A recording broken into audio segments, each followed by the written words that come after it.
যখন কারবালায় গেল, শহর বানু ডাক দিয়া বলে, স্বামী গো, ও স্বামী, ওরা দিয়ে আমাদেরকে মালা দিয়া রিসিভ করার কথা, ওদের হাতের মধ্যে কেন তলোয়ার, ধুলাই দূষিত কেন কারবালার ময়দান, এমন ভাবে ঘোড়াগুলা নিয়ে আসতেছে, ওরা মনে হয় একটা পক্ষ, আমরা মনে হয় আর একটা পক্ষ।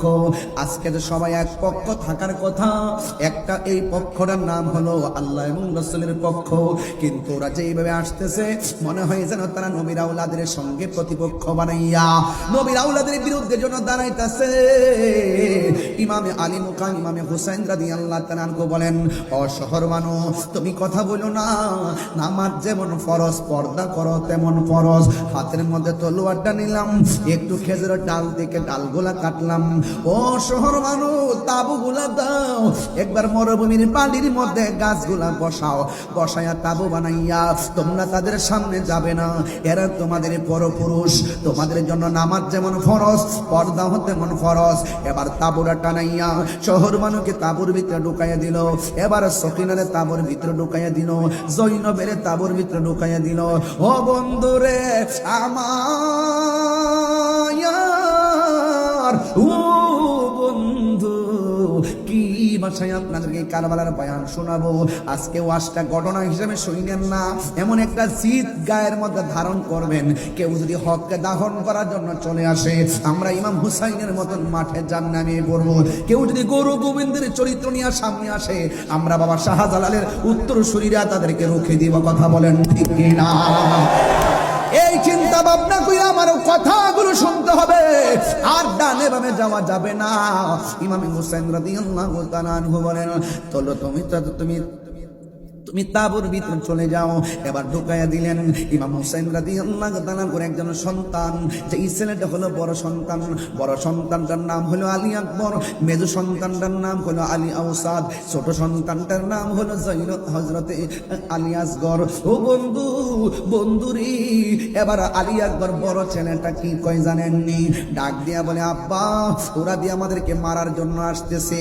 ও বাবা, সন্তানের সামনে বাবার গলার দিকে ছুরি চালাই, এটা আমি কোনোদিন সহ্য করতে পারবো না। এবার একদিন টাইমে ডাক দিয়ে কয়, ও বাবা, ওরা যদি আমাদেরকে ফুলের মালা দিয়া রিসিভ না কইরা, আমাদেরকে যদি তারা এখানে মারার জন্য আসে, আর নবীর বংশরে যদি ধ্বংস করার জন্য তারা সামনে আগায়, তাইলে আমি আপনাকে সামনে যেতে দেব না। আমি আপনার বড় সন্তান হিসাবে তাদের সঙ্গে আমি লড়াই করব। ইমাম হুসাইন রাদিয়াল্লাহু তাআলা আনহু বলেন, ও বাবা, না না না, তুমি সামনে যাও না। কারণ কেন যাব না? কয়, বাবা, আমার আপনি অনুমতি না দিলে তো মদিনার নবী কষ্ট হবে। ও বাবা, আপনি আমার অনুমতি দিন। না না না না, এই কথা বলার পর ইমাম হুসাইন রাদিয়াল্লাহু তাআলা আনহু বলে, বাবা, তুমি যাইতে পারবা না। কই, আমার নাভি থেকে নিচ পর্যন্ত যেই অংশটা পাইছি আমার নানার মতো, আর বুক থেকে মাথার তালু পর্যন্ত এই অংশটা পাইছে তোমার চাচা ইমামে হাসান, পাইছে ডাইরেক্ট আমার নানার মতো। এই ও আলী আকবর, আমাদেরকে দেহ দিয়া সৌন্দর্য ভাগ করছে, তোমার মধ্যে একটা নিয়ামত দিছে আমার আল্লাহ, কারণ তোমার কণ্ঠটা শুনতে ডাইরেক্ট আমার নানার মতো। আলী আকবর, তুমি যখন আমার ডাক দাও, মনে হয় জানো আমার মদিনা নানা ডাক দিছি। ও আলী আকবর, তুমি যাও না।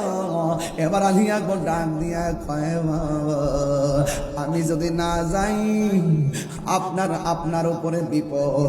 ওরা হককে দাফন করার জন্য সামনে পারছে, বাতিলের বিরুদ্ধে যুদ্ধ না কইরা যদি আমি নিজের গুটাইয়া রাখি, আপনি জবাব দেন, আপনার নানা কি খুশি হবে না বেজার হবে?